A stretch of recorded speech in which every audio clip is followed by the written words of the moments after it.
Well, that's us live. Hi there, Chad. How are you doing? Hey, Paul, I'm doing great. How are you? It's always good to see you, man. Well, yeah. And unfortunately, I was at a family funeral yesterday, and a Scottish funeral does tend to be a bit of a session at times. So I was a bit fragile this morning, I must admit. Yeah. Rather a lot of Scotch whiskey was forced Well, my down my neck. condolences go out to you, man. Yeah. Well, also, obviously, the sad news that one of our great supporters, Ziggy, is no longer with us. And I believe you had some correspondence with her and chatted with her. I certainly knew of her on the various platforms, social media platforms, but apart from being in the odd chat rooms, I was checking to see what correspondence I'd had with her, and I hadn't had any at all. But I think you had. Yeah. I mean, throughout the last several years, I've corresponded with her. Yeah. Time or two, and Yep. it's a very sad Very. incident Yeah. loss. I mean, she was a great avid supporter, and my heart and prayers go out to her family, and Yep. just keep her in your thoughts. So. Sure. Well, I'm in very, very cold Galashiels. Are you in somewhere near Atlanta in Georgia? Yeah, I'm about 10 minutes outside of Atlanta right now. So. Yeah. Are you in what's known as a shopping mall at the moment? Yeah, I'm in the mall. Yeah. Yep. Good stuff. Yeah. Been investing in some hair product. Right. No, I'm waiting for the missus to shop. You could be there years, you know. Right. I mean, here in the UK, we've got some of these 24-hour stores, you know, and you can get lost for days on end, can't you? Well, fortunately, ours closed down about 9:30, 10 o'clock. So right. It saves us money on our credit cards around here. Yeah. Be like, all wives and girlfriends, please return the credit cards to your boyfriends and husbands immediately. Well, you know, the drummer in the band I played with, Hector, he often used to say, unfortunately, he passed away 4 or 5 years ago. But he used to say that on the odd occasion that his wife had a credit card stolen, on one occasion when she had it stolen, he didn't report it for 6 months because the thieves were costing him less than his wife was.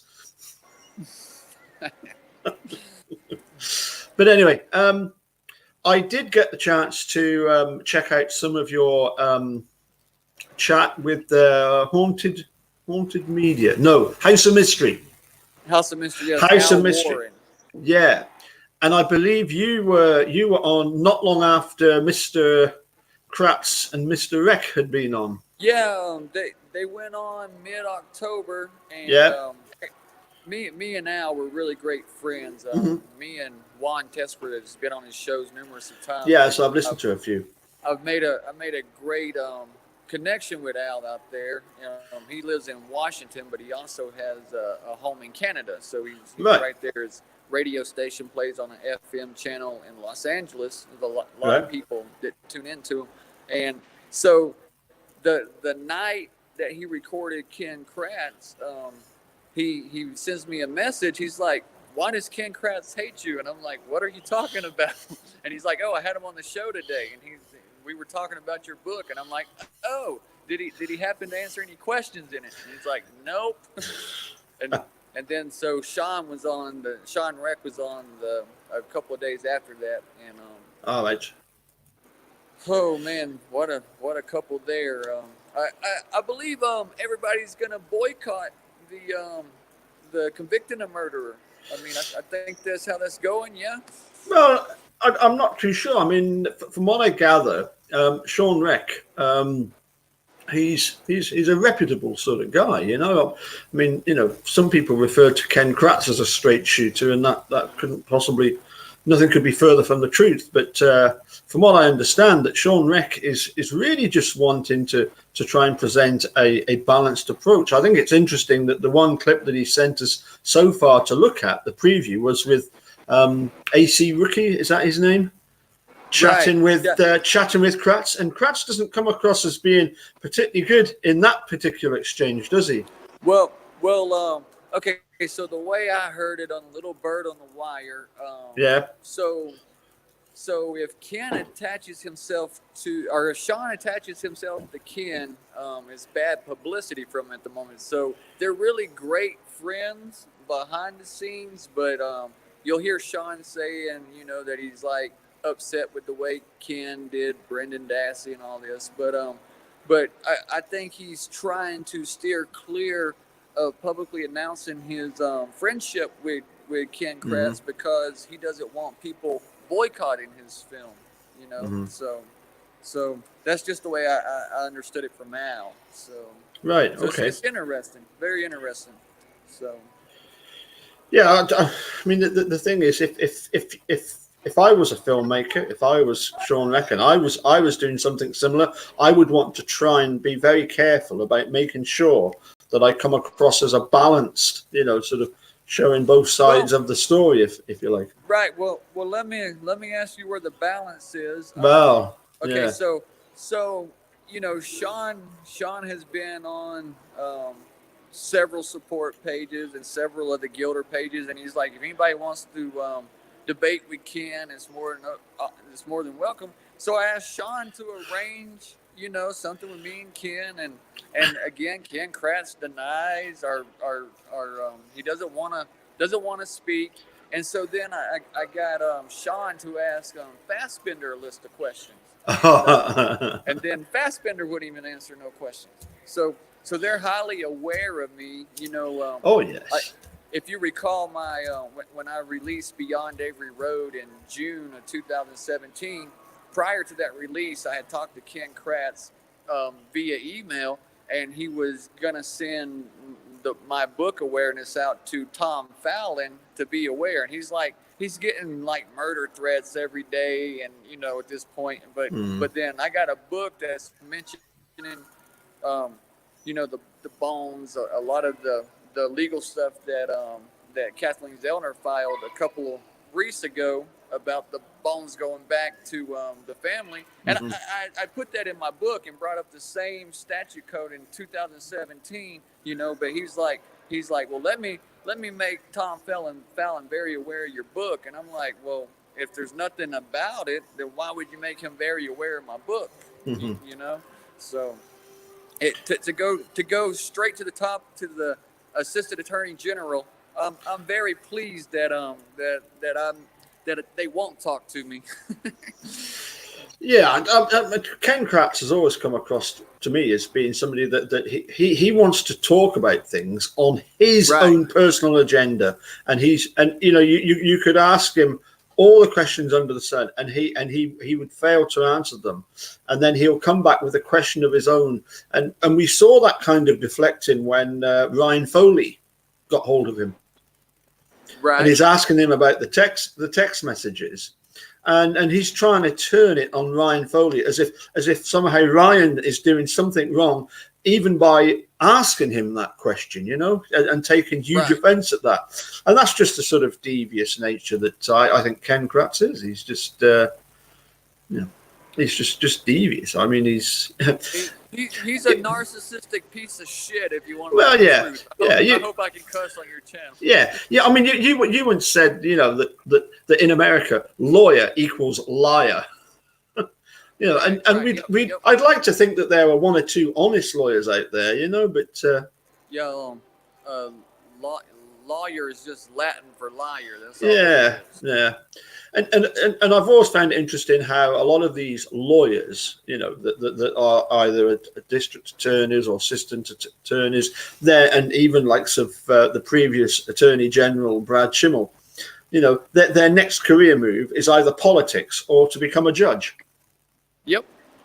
And that's quite worrisome because they've been given so much leeway to do what the hell they like when they're prosecuting cases.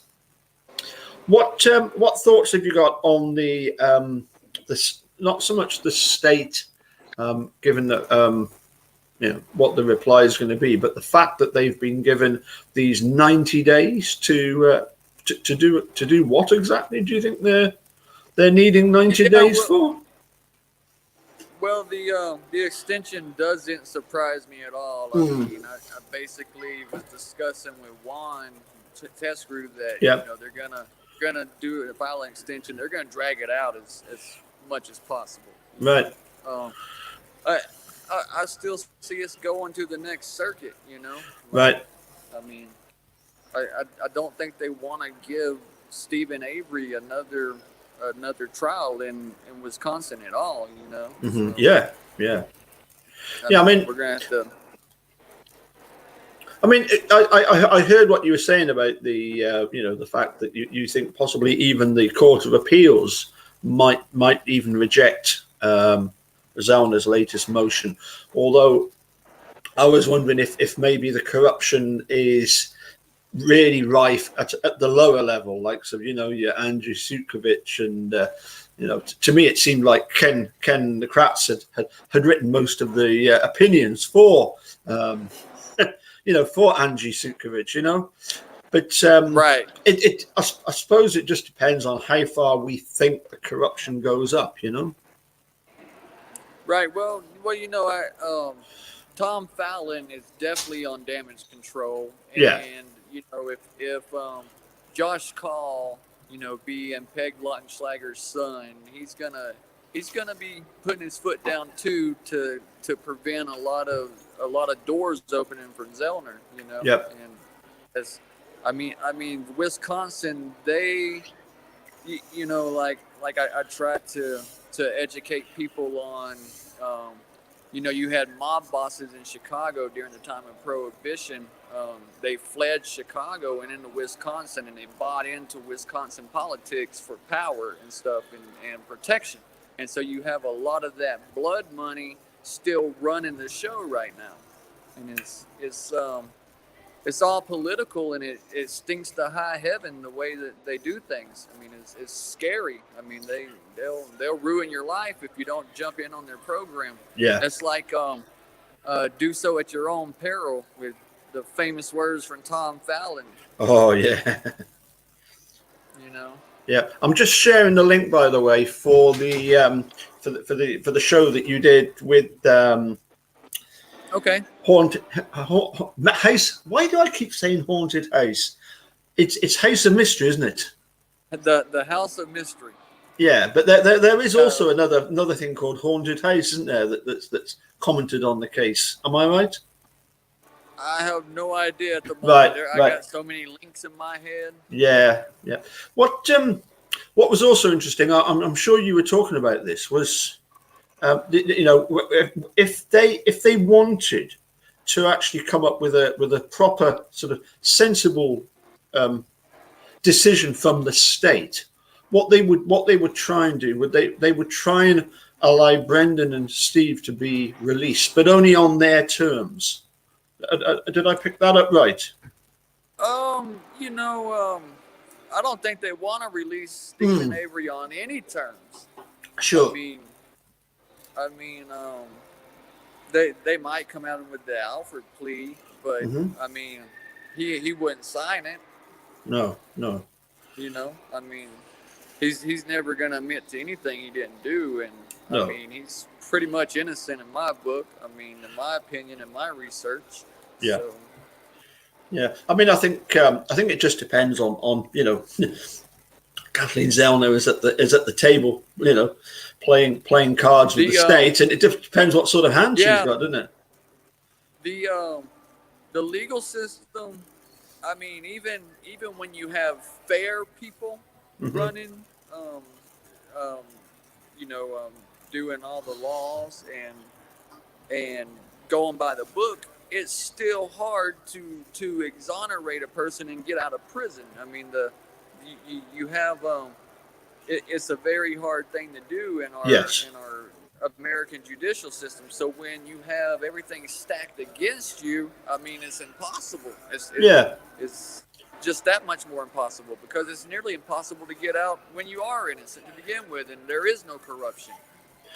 Yeah, that's an interesting point, because it was so easy, wasn't it, for that David protest to get Anthony Porter out and our story Simon put in. And obviously that's one of the interesting documentaries done by Sean Reck, wasn't it? Right. And that was one of what, you know, a one-off. I can't see that being repeated because, as you say, they are determined to try and keep people locked up, even if they're obviously innocent. Right. Yeah. Now, what people got to be aware of why a lot of these guilters believe that Stephen Avery and Brendan Dassey are guilty. If you'll recall back when Dean Strang and Jerry Buting took to doing their tours when making a murder release, you had Mark Wiegert and Tom Fassbender doing the same thing. And I don't know how many people realize this that are supporters, but they were holding seminars just like Jerry Buting and Dean Strang, and they were going around to like Crime Con and major networks in behind the scenes talking to people like Nancy Grace. And so for Sean Reck to pick up his stance on making a murderer not saying the truth about this fact or embellishing this fact, a lot of his stuff comes from that inside clique that they have, you know, producers and directors, and Tom Fassbender's and Mark Wiegert's effort to talk to major radio hosts, talk to these production crews, TV stuff. So there's been a lot of private seminars like that behind the scenes. It's just as many as Dean.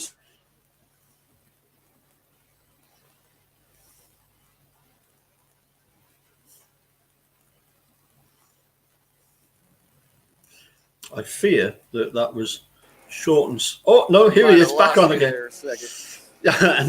we did, but we could still see you. What? Okay. Sorry. What would be the practical sort of reason for them wanting this 90 days? Is it just to try and come up with some sort of excuse? I can't hear your audio anymore. All right. I'm still on, but no. You're back on again. Can you hear me now? Oh no.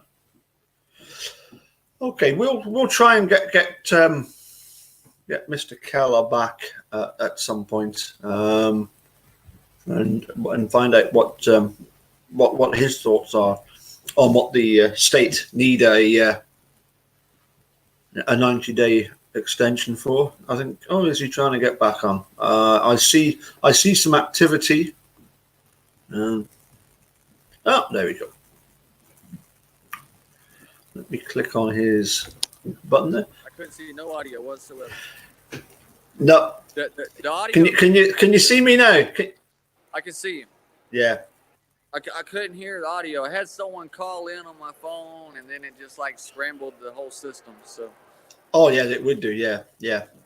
I was merely asking what do you think the actual practical reason is for the state wanting these 90 days? Is it just to drag things out, or do you think they've got something? It's to drag things out. I mean, it's to drag things out. I mean, if they're so hell bent that Stephen Avery is guilty, then write down what you think he's guilty, since it's already on file, and deny it. You don't need an extension. Yep. Just I mean, but it's common practice though for everything to get to usually get an extension. I mean, it's not uncommon for things to be extended too at the same time. So of course that's going to piss a lot of supporters off that they've extended it 90 more days. But I mean that's just the way the cookie crumbles sometimes, you know. So. Oh yeah. Good night. See you later. I'll go to bed. Okay. Sorry, Mum's staying the weekend with us, so that's off to bed now. So anyway, What I'm kind of hoping is that the state are actually going to answer the questions that have been raised by Kathleen Zellner, which Judge Sukovich basically just said, I'm not really interested in reading any of this or giving any sort of proper opinion on this. Could it be that the states are having to sort of look at everything and try and come up with an answer to everything that's that Kathleen Zellner raises, or will they try and just fob it off? I'm not an attorney, so I don't know exactly what their plan is. But I am a conspiracy theorist. Okay, so I will tell you that Tom Fallon and Josh Call are going to do anything in their power to just snuff this out, to just kill it down, die it out. I mean, it's illegal. Everything they're doing is illegal. I mean, they're not giving Zellner the evidence for any bones, any of the RAV4 stuff, and that was like part of the Avery bill, that was on behalf of Stephen Avery spending 18 years wrongfully convicted, that they preserve evidence, and exactly. I wrote about that I wrote about the exact law in Beyond Avery Road, and I don't know. Sometimes I feel even Zellner's behind, like on a lot of stuff. But I mean, she's taken on other cases too. But yeah, I mean, we have tens and thousands of us, like just digging research every day. I mean, so it's a lot of stuff for her to digest and go through. But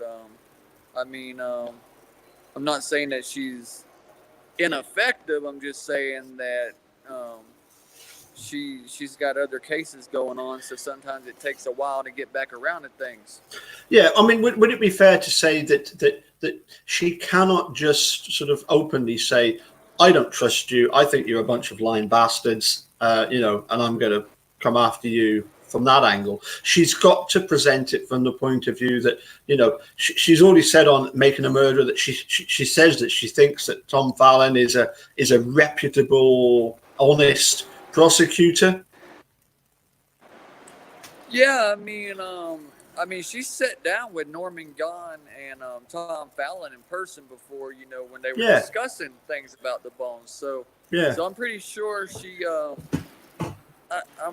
I mean, if she goes back and researches where Ken Kratz got all his protection from the Sexton scandals, I mean, he went straight to Tom Fallon from day one. Whenever Doyle, was trying to have him investigated, Ken reached out to Fallon. He's like, hey, and so I don't know if you're familiar with Tom Fallon, but Tom Fallon isn't very harsh on sexual predators. He's let a lot of people off. There was a couple of people that I noted in my book on one of Tom Fallon's cases. There was a 70-year-old child molester that had like dozens of cases, and he just let them off with probation. And then you had the two law students in Chicagoland, which is a Wisconsin area, that had raped a lady at this party, and they were two law students that were like just like a couple of years older than Tim Hallback at the time, that they got a light jail sentence and they never had to register as a sex offender or anything. And it was like ridiculous. I mean, we go rape somebody, we're going to prison, and but it shows the favoritism. That's why I put this case in the book, because it shows the favoritism and the power protection that Fallon has to protect these attorneys and these prosecutors. And he's very light on sexual predators to begin with. So Ken Kratz, he had some protection from the top tier.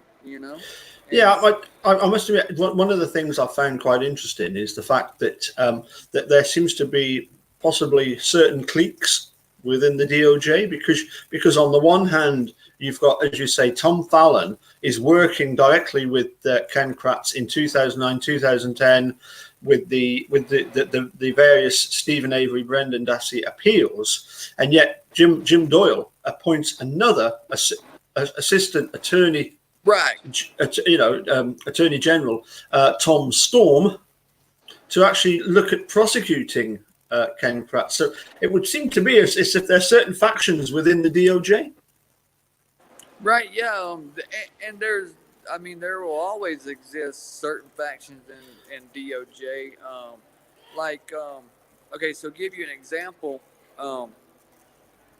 Tom Fallon was recused from this case. Then all of a sudden, they called Norman Gahn out of retirement, and then they wanted to get Sherry Culhane back. And then when they go pounding around about these bones, then Fallon gets back onto the case.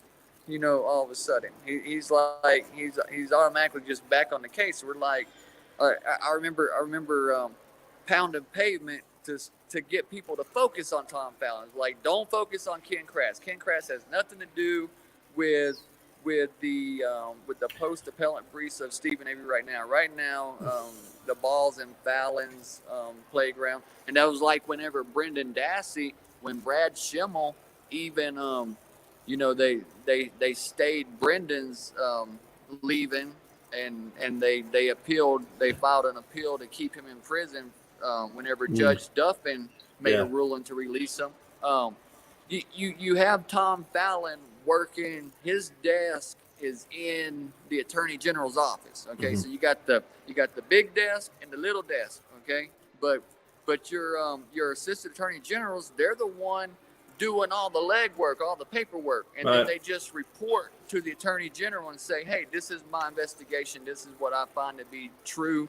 And I swear to this information, and they're giving all this information to the Attorney General. So that was like Fallon planting a bug in Brad Schimmel's ear to say, hey, Brendan Dassey's guilty as sin. I worked this case, and so the factions are there, and and now definitely with Josh Call and Fallon, their desks being in the same office right now, you got a major problem with that. So, and Call is a former FBI director, so even if this case goes higher and we start getting federal help on it, you still have colleagues of Josh Call that could just be like, oh no, nothing happened, So the factions are there. I mean, they're some of them are already in existence, and there are possibilities for others to form the higher this case goes. So. Yeah, I mean, one of the things looking at this Ken Kratz Sexton situation is the fact that they will try and keep as much stuff hidden as possible until eventually they don't have any choice, and things obviously became public. I mean, I've been focusing on the Sexton, not because from a sort of legal point of view, it's as you say, you've got to look higher up the food chain. When Peg was alive, Tom Fallon, but certainly from the character of Ken Kratz. I mean, have you ever met him? Do what now? Have you ever met Ken Kratz? You've obviously had a few exchanges with him. I would be in a lot of trouble if I had a face-to-face meeting with Ken.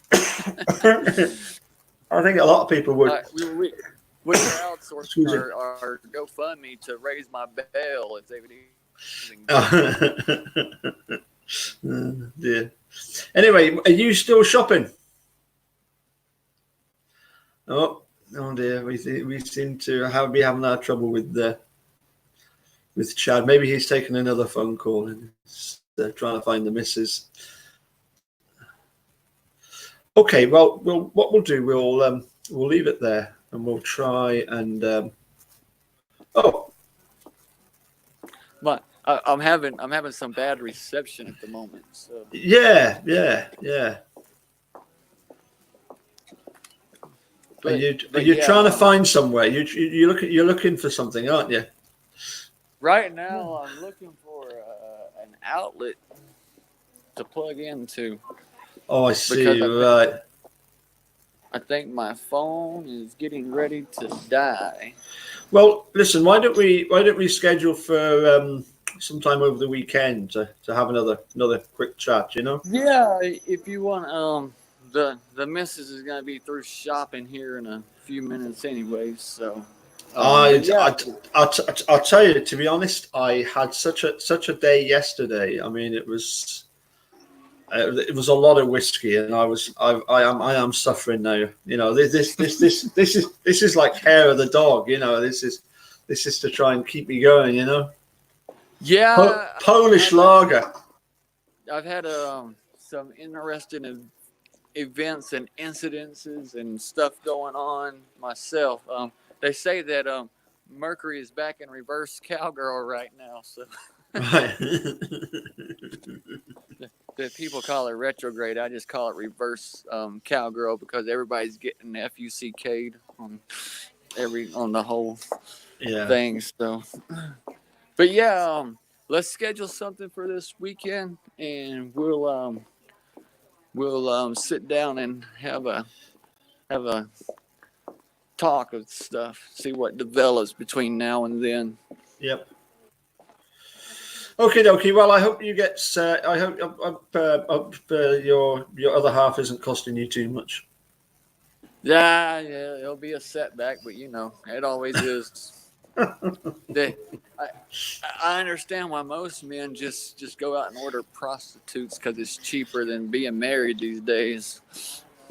Well, there's there is a school of thought that says when you think of all as you say the expense, but I think it's I would rather have expenses. Well, yeah, but I mean, I've been married now. I've been married 26. Of the wife. I'd rather Yeah. I mean, I've been married 26 years, and she can be high maintenance, but there are sort of advantages. There are certain perks to the job.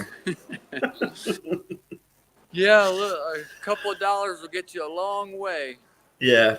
Listen, I'm going to say cheerio and head off to bed, and I'll catch you again later on. And also, I'm making my way slowly through what you sent me, but as I say, I'm trying to savor every bit, and sometimes I'll deliberately go over a few pages again, just to try and get the full effect. So thanks again for that. Yep. Okay, we'll catch you soon. Yep. You have a wonderful night. I'll talk to you later, Paul. Cheers, Chad. Bye for now. Bye-bye.